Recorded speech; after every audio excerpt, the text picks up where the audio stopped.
বন্ধুরা এখন চলে এসেছি আমরা নবদ্বীপে ঘাটে। তো নবদ্বীপে ঘাটে আমরা যখন জামালপুরও যাই এখানে বাবা স্থানে, তখন আমরা এখানেও স্নান করি। এখানে আমার মোট 3বার স্নান করা হয়েছে। তো এখন দাদুকে নামাচ্ছে। কে যে এই যুক্তি দিল দাদুকে নামানোর, পারবে নাকি? হ্যাঁ, বুড়ো মানুষ। আমাদের নাম থেকে হিমশিম খেয়ে যাচ্ছি আমরা। দেখে নাও বন্ধুরা, তোমরা এখানে কে কে এসেছো এর আগে স্নান করতে অবশ্যই বলবে।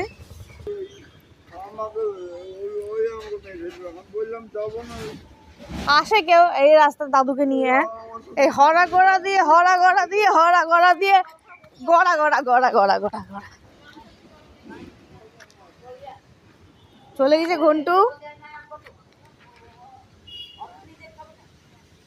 সম্ভব দাদুকে এইসব তো আনে? এইসব বুদ্ধি তোমার মাথায় কি করে আসে গো?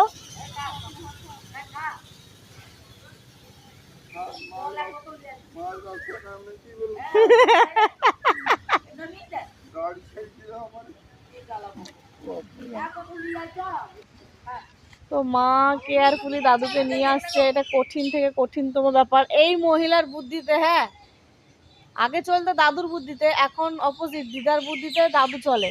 হ্যাঁ, মেয়ে ছেলের বুদ্ধিতে চললে যা হয়। নিজের মেয়ে হয়ে এটা বললাম। হরাগড় রাস্তা দিয়ে বুড়ো মানুষকে যদি নিয়ে আসা হয়, অবস্থাটা কি হবে তোমরাই বলো বন্ধুরা।